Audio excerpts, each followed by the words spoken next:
அனைவருக்கும் அனைவருக்கும் வணக்கம். நம்ம நேற்றைய காணொளியில் வந்து இந்த ஹையர் எஜுகேஷன் சிஸ்டத்தை பற்றி சில செய்திகளை பார்த்துடலான்னு சொன்னோம். இன்றைக்கி நம்ம அதை பற்றி பார்த்துடலாம். இது பார்த்திங்கன்னா இம்பார்ட்டன்ஸ் ஆஃப் ஹையர் எஜுகேஷன். அதாவது first point global impact of education. அடுத்து அதில் வந்து உலகளாவிய நிலையில் வந்து கல்வியானது எவ்வளவு தாக்கத்தை ஏற்படுத்தும். Education promotes the national interest, அதாவது தேசிய அளவிலான செயல்பாடுகளை நம்ம பங்கேற்கிறதுக்கு வந்து கல்வியானது உதவும். Level of moral and ethical values, நம்மளுடைய வாழ்வியல் சம்பந்தமான நேர்களை நீதி நெறிகளையும் வாழ்வியல் விழுமியங்களையும் கல்வியானது வந்து கற்றுக் கொடுக்கும். Vital roles in the development of countries, நாட்டின் முன்னேற்றத்தில் நாம் பங்கெடுக்கிறதுக்கு கல்வியானது உதவும். இன்க்ரீஸ் இன் லிட்ரஸி ரேட், வேற ஒன்றும் இல்லை, தேசிய கல்வி வளர்ச்சி விகிதத்தை வந்து அதிகப்படுத்துறதுக்கு கல்வியானது உதவும்.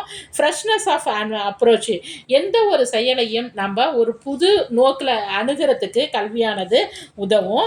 எஜுகேஷன் என்ஹான்ஸ் கிரியேட்டிவிட்டி, நம்மளுடைய படைப்பாற்றலை வந்து நம்மளுடைய படைப்பாற்றலை நிலைநிறுத்துறதுக்கோ அல்லது இந்த நம்ம படைப்பாற்றலை வந்து தோற்றுவிக்கிறதுக்கோ கல்வியானது உதவும். Education produce a good citizens, ஒரு நல்ல குடிமகனை வந்து கல்வியானது உருவாக்கும். Awareness of rights and responsibilities, அதாவது வேற ஒன்றும் கிடையாது, நம்மளுடைய உரிமைகளையும் அதே நேரத்தில் நம்மளுடைய பொறுப்புகள்ங்கிறது இந்த இடத்துல கடமைகள், அதையும் பற்றி நமக்கு வந்து கல்வியானது கற்றுக் கொடுக்கும். Curiosity of learning new things, புது செய்திகளை பற்றி அதாவது புதியவனை பற்றி நம்ம வந்து அறிந்துக்கிறதுக்கு கல்வியானது உதவும். கேரக்டர் ஆஃப் அன் இண்டிவிஜுவல், ஒவ்வொருத்தருக்கும் அவங்களுடைய தனித்தன்மையை உருவாக்குறதுக்கு கல்வி உதவும். ஹெல்ப்ஃபுல் இன் ஃபியூச்சர் ரிசர்ச், எதிர்காலத்தில் நம்ம ஆராய்ச்சிகளை மேற்கொள்கிறதுக்கு வந்து கல்வியானது உதவும் அப்படின்னு சொல்லிட்டு இதில் வந்து இந்த பாயிண்ட்ஸ் எல்லாம் இருக்குது. இதை வந்து அப்படியே சுருக்கமாக சொல்கிறாங்க, பார்த்துக்கங்க. ஃபஸ்ட்டு பாயிண்ட் வந்து உலகளாவிய நிலையில் கல்வியானது தாக்கத்தை ஏற்படுத்தும். அடுத்து நேஷனல், தேசிய அளவில் பங்கெடுத்தல், தேசிய அளவிலான நிகழ்வுகளில் பங்கெடுத்தல். அடுத்து நெறி மற்றும் வாழ்வியல் விழுமியங்களை கற்றுக் கொடுத்தல், நாட்டின் முன்னேற்றங்களில் பங்கெடுத்தல், கல்வியறிவு வளர்ச்சி விகிதத்தை அதிகரித்தல்.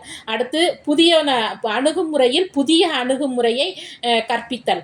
அடுத்து கிரியேட்டிவிட்டி, புதிய அணுகுமுறையை கற்பித்தல், கிரியேட்டிவிட்டினா படைப்பாற்றல் திறனை தோற்றுவித்தல். அடுத்து நல்ல குடிமகனை உருவாக்குதல், உரிமைகளையும் கடமைகளையும் அறிவுறுத்துதல் அல்லது கற்றுக் கொடுத்தல். கியூரியாசிட்டி, புதியவற்றை கற்றுக்கொள்ளுதல். அடுத்து தனித்தன்மைகளை அதாவது இண்டிவிஜுவாலிட்டி அப்படின்னா ஒருவருக்கு தனித்தன்மையை உருவாக்குதல். அடுத்து ஆராய்ச்சிகளை மேற்கொள்ளுதல். அப்படிங்கிற நிலையிலலாம் நமக்கு ஹையர் எஜுகேஷன் உதவுது. அடுத்த பாயிண்ட் பார்த்திங்கன்னா நமக்கு வந்து முக்கியமானது பார்த்திங்கன்னா நேச்சர் ஆஃப் எஜுகேஷன் கோல்ஸ், அதாவது கற்றலினுடைய குறிக்கோள்கள் என்ன அப்படின்னு சொல்லி பார்த்தீங்கன்னா அந்த UNESCO commission on education in the 21st century headed by Jacques Delors in its report Learning the Treasure within 1996 identify the following 4 pillars of learning which are to be the basic for the organization of education in any part of the world. அதாவது இந்த யுனெஸ்கோவானது அதாவது கற்றலினுடைய குறிக்கோள்களாக 4 முக்கிய தூண்கள் அப்படின்னு சொல்லியிருக்கிறாங்க. அந்த ஆண்டு அந்த இதெல்லாம் நம்ம அதில் வந்து பார்த்துக்காங்க. Learning to know, learning to do, learning to live together, learning to be அப்படின்னு சொல்லியிருக்கிறாங்க. அதாவது லேர்னிங் டு நோ அப்படிங்கிறதுனா எதையாவது ஒன்றை பற்றி தெரிந்து கொள்ளுதல். அடுத்து லேர்னிங் டு டூ, ஒன்றை வந்து செய்கிறதுக்கு, அதாவது ஒன்றை நீ வந்து செய்கிறதுக்கு. அடுத்து லேர்னிங் டு லிவ் டுகெதர், அது எப்படி வாழணும் அப்படிங்கிறத சொல்கிறது. லேர்னிங் டு பி, எப்படி இருக்கணும் அப்படிங்கிறத பற்றி எஜுகேஷனானது நமக்கு வந்து கற்றுக் கொடுக்கும் அப்படின்னு சொல்கிறாங்க. அடுத்து டைப் ஆஃப் எஜுகேஷன் அப்படின்னு சொல்லி பார்க்கும்போது 3 டைப் சொல்கிறாங்க. Formal education, informal education, non formal education. அப்போ ஃபார்மல் எஜுகேஷன் அப்படிங்கிறது வந்து என்னன்னு சொல்லியிருக்கிறாங்கன்னா it is usually takes places in the premise of school where a person may learn basic academic or trade skill. அதாவது small children often attend a nursery or kindergarten, but often formal education begins in elementary school and continues with secondary school. வேற ஒன்றும் கிடையாதுங்க. First ஒருத்தன formal education அப்படிங்கிறது என்ன அப்படின்னு சொல்லினா usually takes place in to the premise of school. ஒரு குறிப்பிட்ட பள்ளி போன்ற ஒரு அதாவது பள்ளிக்கூடம் போன்ற ஒரு வரையறுக்கப்பட்ட அமைப்புகளில் போய் ஒரு ஒரு குழந்தையானது படிக்கும். அப்படி படிக்கும்போது அதற்கு வந்து அடிப்படை கல்வி, அதற்கப்புறம் அதனுடைய திறன்களை வளர்க்குறதுக்கான செயல்கள்லாம் இந்த இதில் இருக்கும். இந்த இதில் வருகின்றது பார்த்திங்கன்னா சிறு குழந்தைகள் என்னென்ன லெவலில் படிப்பாங்க அப்படின்னு சொல்லி பார்த்திங்கன்னா மழலையர் பள்ளி, ஆரம்ப கல்வி மற்றும் மேல்நிலை பள்ளி கல்விகளில் இதனுடைய கற்றலானது அமையும். அடுத்து பார்த்திங்கன்னா அடுத்த பாயிண்ட், இந்த formal education is given by specially qualified teachers. They are supposed to be efficient in the art of instruction. It also observes strict discipline.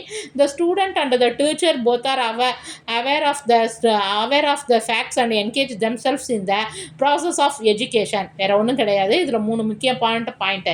இந்த ஃபார்மல் எஜுகேஷனை சொல்லி கொடுக்குற டீச்சர்ஸ் எப்படி இருப்பாங்க அப்படின்னு சொல்லி பார்த்தீங்கன்னா உங்களுக்கு வந்து அவங்க வந்து எப்படிப்பட்டனா நல்ல தகுதி வாய்ந்த ஆசிரியர்கள். அவங்க வந்து இன்ஸ்ட்ரக்ஷன், அதாவது அவங்க வந்து அவங்களுடைய வழிமுறைகளை வந்து கட்டளைகள் மூலமாகவோ வேறு எதன் மூலமாகவோ மாணவர்கள் தெரிவித்து அதன் மூலமாக நமக்கு வந்து கற்றல் திறனை வந்து மேம்படுத்துவாங்க. அவங்களுக்கு அந்த இந்த ப்ராசஸில் வந்து இப்படி இருக்கும். It is a subject orient syllabus based on education. இதனுடைய கற்றல் பாடம்ங்கிறது வந்து கல்வி பற்றிய பாடத்திட்டத்தின் அடிப்படையில் அமையும் அப்படின்னு சொல்கிறாங்க. ஃபார்மல் எஜுகேஷனுங்கிறது வேற ஒன்றும் இல்லை, சிறு குழந்தைகள் கல்வியை பற்றியும் அதனோட தொடர்புடைய திறன்களை பற்றியும் பள்ளிக்கூடங்களில், முக்கியமாக பள்ளிக்கூடங்களில் போய் படிக்கிறது. இது எந்த லெவலில் அமைன்னு பார்த்தீங்கன்னா மழலையர் பள்ளி, ஆரம்ப பள்ளி, தொடக்க கல்வி, மேல்நிலை கல்வி, இந்த நிலைகள் அமையும். இதை யார் உங்களுக்கு டீச் பண்ணுவாங்க அப்படின்னு சொல்லி பார்த்தீங்கன்னா குவாலிஃபைடு டீச்சர். இன்ஸ்ட்ரக்ஷன், கட்டளைகள் மூலமாக உங்களுக்கு அவங்களுடைய வந்து ஒழுக்கம், முக்கியமாக நமக்கு கற்றுக் கொடுப்பது என்னது ஃபார்மல் எஜுகேஷனில் ஒழுக்கம். இந்த டயத்துக்கு வரணும், இந்த டயத்தில் படிக்கணும், இந்த டயத்தில் விளையாடணும், இந்த டயத்தில் சாப்பிடணும் அப்படிங்கிறது வந்து ஃபார்மல் எஜுகேஷனில் வந்து டிசிப்ளின் அப்படிங்கிறது மிக மிக முக்கியமான ஒன்றாக இருக்குது. இந்த பாடத்திட்டம்ங்கிறது வந்து சப்ஜெக்ட் ஓரியன்டாக இருக்கும் அப்படின்னு சொல்லி சப்ஜெக்ட் வந்து பாடத்திட்டத்தின் அடிப்படையில் இந்த கல்வியானது அமையும். அடுத்து இன்ஃபார்மல் எஜுகேஷன். இந்த informal education it is a very long process. இது வந்து ஒரு நீண்ட நடைமுறையை உடையது. லேர்னிங் ஃப்ரம் எக்ஸ்பீரியன்ஸ், உங்களுடைய அனுபவங்களின் மூலம் கற்றலை உடையது. அது அந்த அனுபவங்கள்ங்கிறது நமக்கு எதன் மூலமாக கிடைக்கும் அப்படின்னு சொல்லி பார்த்தீங்கன்னா நூலகங்களுக்கு சென்று புத்தகங்களை பயிலுதல் மற்றும் இணைய வழி கற்றலின் மூலமாக. அதைத்தான் சொல்கிறாங்க. People can get an informal education by reading many books from a library R